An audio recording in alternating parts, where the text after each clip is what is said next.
Jasad seorang pria ditemukan tergeletak di teras salah satu ruko di Komplek Royal Gading Square Kamis siang. Sejumlah karyawan dan warga di sekitar lokasi terkejut, bahkan salah satu warga langsung histeris melihat jasad yang dikenalnya ini bersimbah darah. Menurut salah seorang warga, dirinya mendengar suara seperti letusan senjata api sebanyak 3 kali. Suara tembakan doang, 3 kali, udah. Lah udah saya kagak denger apa-apa. Udah kagak tahu apa-apa, udah. Iya. Polisi saat ini tengah melakukan olah tempat kejadian perkara untuk mengetahui penyebab tewasnya pria parubaya ini. Dari informasi yang didapat sementara, pria ini merupakan seorang pengusaha ekspedisi yang menyewa kantor di Komplek Ruko Royal Gading Square.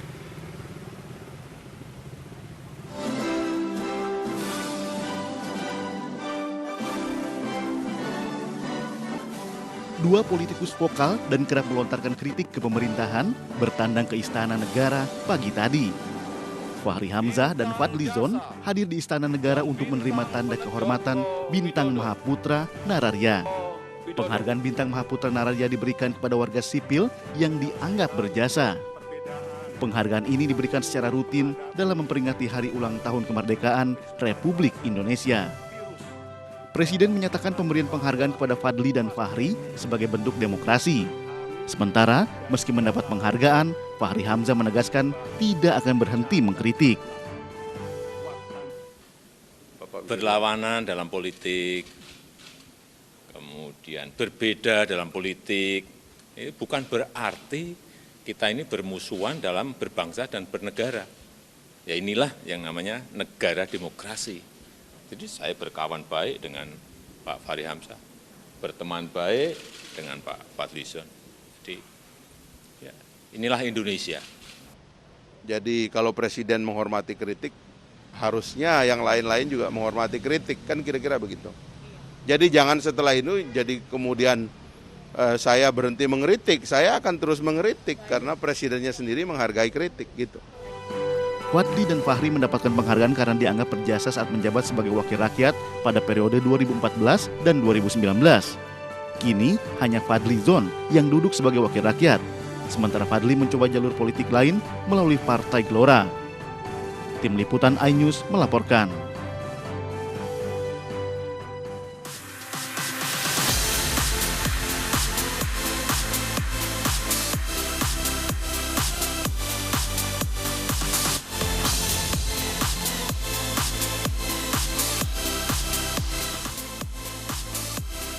Seorang pria yang diduga korban penembakan ditemukan tewas di depan salah satu ruko di Jakarta Utara. Kembali turun ke jalan, buruh menolak sejumlah poin RUU Cipta Lapangan Kerja yang dinilai merugikan. Mantan Bendahara Umum Partai Demokrat Nazarudin akhirnya bebas murni.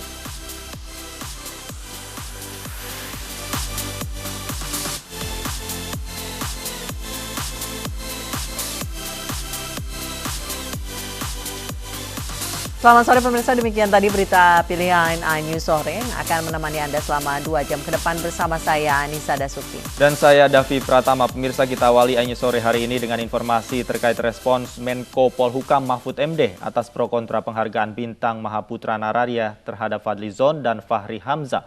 Penghargaan diberikan dalam rangka HUT Kemerdekaan Republik Indonesia. Lagu Kebangsaan Indonesia Raya. Menko Polhukam Mahfud MD angkat bicara terkait pro kontra penganugerahan tanda jasa kepada Fadlizon dan Fahri Hamzah. Mahfud menegaskan pemilihan tokoh sudah berdasarkan berbagai pertimbangan.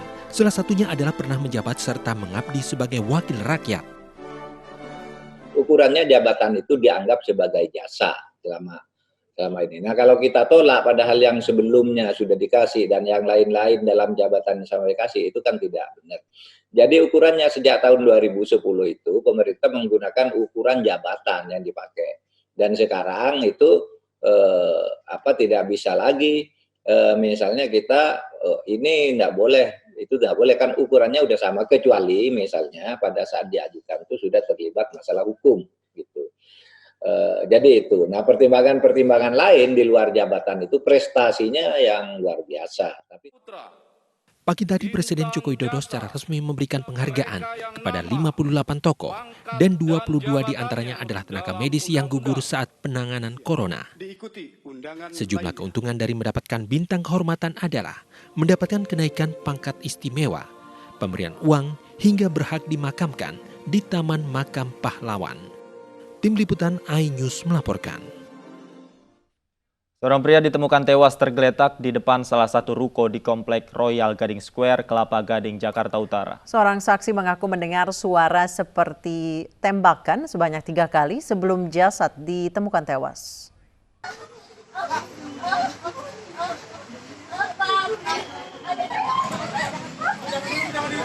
Jasad seorang pria ditemukan tergeletak di teras salah satu ruko di Komplek Royal Gading Square pada Kamis siang.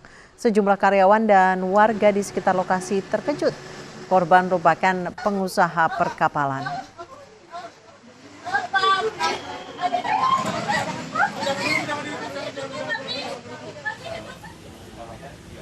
Keluarga korban terkejut melihat jasad yang dikenalinya ini bersimbah darah. Istri korban hanya bisa menangis dan memeluk erat anaknya.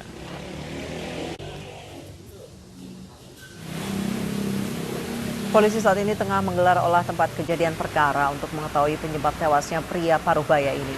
Dari informasi yang didapat sementara, pria ini merupakan seorang pengusaha ekspedisi yang menyewa kantor di Komplek Ruko Royal Gading Square.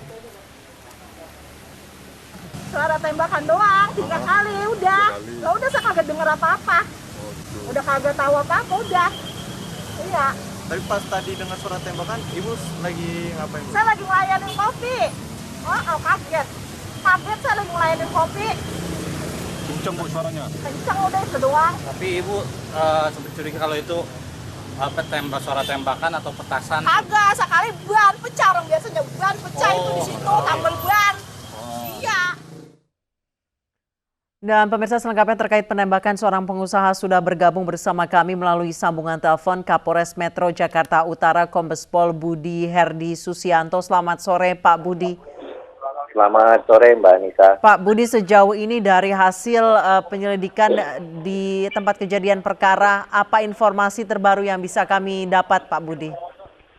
Ya, jadi pada sore hari ini atau siang, mulai dari siang tadi, kami dari Polres Metro Jakarta Utara juga dengan Polsek Kelapa Gading dan juga dari Direktorat Kriminal Umum Polda Metro Jaya sedang melakukan olah TKP terhadap adanya kasus penembakan yang mengakibatkan korban meninggal dunia pada tadi sekitar jam 12 lebih di ruko Royal Gading Square. Baik, kalau dari keterangan warga sejauh ini seperti apa Pak kronologisnya? Ya, jadi memang korban ini kebetulan kantornya juga tidak jauh dari rumah tempat tinggal dia, sehingga memang sudah menjadi kebiasaan korban kalau makan siang dia itu sudah hampir selalu pulang ke rumah untuk makan siang, dan karena dekat dia jalan kaki untuk pulang ke rumahnya. Hari ini atau siang tadi dia juga melakukan rutinitas yang sama. Dia akan pulang ke rumah dari kantornya, kemudian kurang lebih baru berjalan 50 meter dari kantornya. Dia awalnya sempat berpapasan dengan seorang yang tidak dikenal, dan kemudian orang itu menembakkan korban. Demikian Mbak Nisa. Baik, Pak Budi, apakah dari keterangan saksi juga diperoleh identitas penembak tidak dikenal ini, Pak Budi? Ya, jadi gini Mas Kavi, ini masih dalam olah TKP kami, termasuk saksi-saksi juga sedang kita mintain keterangan saat ini, sehingga nanti dari semua keterangan yang kita dapatkan maupun semua alat bukti yang kita dapatkan di TKP akan kita padukan dan mudah-mudahan bisa mengarah kepada siapa pelaku yang melakukan tindak pidana atau penembakan itu. Itu Mas Bakti. Baik, sejauh ini kalau misalnya keterangan dari keluarga korban, termasuk istrinya, apakah ada kecurigaan beberapa hari belakangan ini, Pak? Jadi tadi kami juga berempati, turut berduka kepada keluarga korban. Dan karena memang situasinya sedang kedugaan seperti itu, jadi kami belum sampai meminta keterangan kepada korban, Mbak. Jadi kita masih tadi memberikan kesempatan kepada istri maupun dari keluarga korban untuk mengikuti ataupun mengiringi jenazah ke Rumah Sakit Cipto untuk dilakukan otopsi. Demikian. Pak Budi, kalau dari latar belakang korban sendiri, ini memang hanya usaha saja atau ada latar belakang yang lain, Pak, yang memiliki potensi juga memiliki persaingan begitu dengan pihak-pihak tertentu, Pak? Ya, tentunya nanti akan kami dalami dalam proses penyelidikan yang kami lakukan. Namun yang saat ini kami ketahui berdasarkan keterangan dari karyawan bahwa korban ini adalah pengusaha di bidang pelayaran. Itu yang saat ini kami dapatkan. Baik, Pak, sejauh ini dari proyektil peluru yang kemungkinan tercecer, apakah sudah diketahui jenis senjata, Pak? Ya, jadi bukan proyektil, mohon maaf, yang tercecer. Kami menemukan selongsong. Oke, selongsong, mohon maaf. Jadi proyektil itu masih ada kemungkinan di tubuh korban dan kami juga sedang berkoordinasi dengan dokter forensik untuk bisa mengangkat proyektil yang kemungkinan masih ada bersarang di tubuh korban. Untuk selongsongnya sendiri kami menemukan 4 buah selongsong di TKP. Baik, sejauh ini dari jenis selongsong apakah bisa diketahui, Pak, jenis yang digunakan? Ya, masih kami dalami karena dari jenis selongsong tentunya kami akan nanti merangkai dengan kira-kira senjata apa yang digunakan, tentunya dengan proyektilnya juga dipadukan dengan proyektil yang nanti kita peroleh kemudian yang bersarang di tubuh korban. Demikian. Baik, kalau berdasarkan pemeriksaan sementara, Pak, sejauh ini sejak siang hari tadi, kira-kira motifnya apa? Apakah terkait bisnis, utang, atau dendam pribadi, Pak?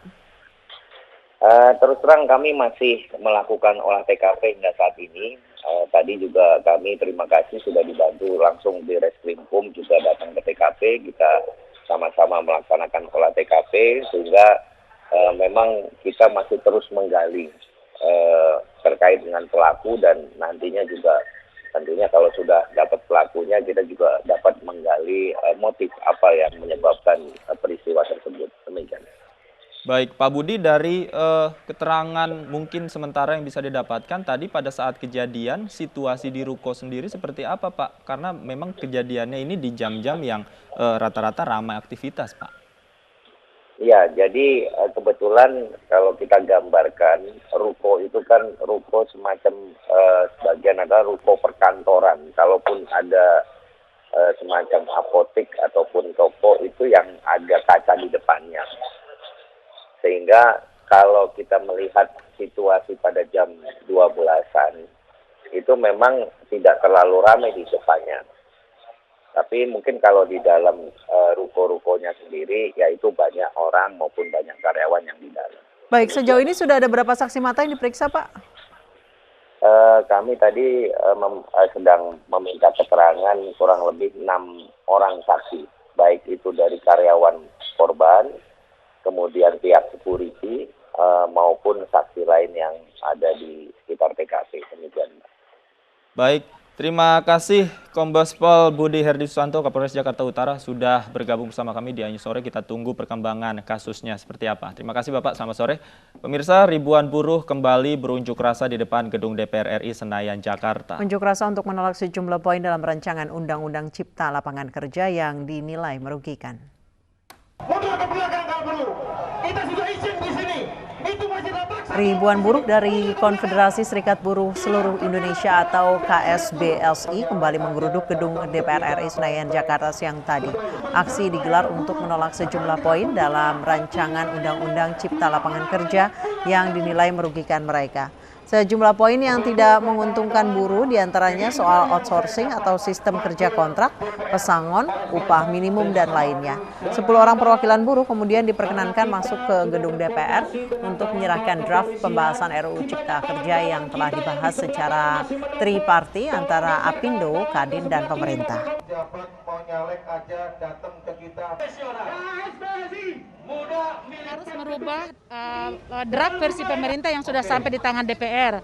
Karena kita melihat ada beberapa pasal di sana memang yang mendegradasi hak-hak buruh yang memang tidak ditampung di draft yang baru. Jadi kita itu kemarin ikut dengan tim bersama-sama Kadin, Apindo, dan pemerintah menghabiskan waktu hampir lebih 10 hari di Hotel Royal untuk memperbaiki substansi yang memang kami lihat agak sedikit buruk dan mendegradasi hak buruh, terutama itu di outsourcing, pesangon, upah minimum, lalu ada sanksi administrasi yang dihilangkan, lalu ada soal TKA, ada beberapa poin sebenarnya dan jam kerja yang dipaksakan gitu. Rancangan Undang-Undang Omnibus Law Cipta Kerja dinilai merugikan bagi pekerja oleh Serikat Buruh. Aksi penolakan terus bergulir baik di ibu kota maupun di daerah.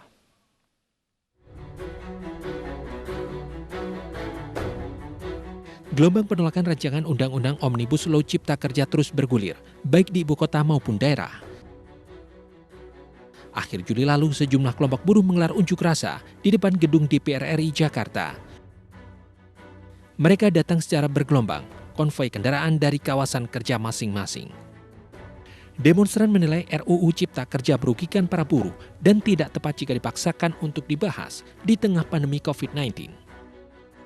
Mereka meminta agar pemerintah fokus menyelesaikan masalah ekonomi yang timbul akibat pandemi agar tidak berimbas pada buruh seperti PHK besar-besaran. Tidak hanya di DPR, demonstrasi menolak RUU Cipta Kerja juga digelar ratusan buruh di depan Istana Merdeka Jakarta.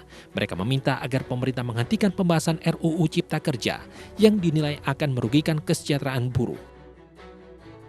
Demonstran juga meminta pemerintah membuat kebijakan yang dapat melindungi para buruh dari pemutusan hubungan kerja atau PHK massal yang sudah terjadi selama beberapa bulan terakhir akibat pandemi COVID-19.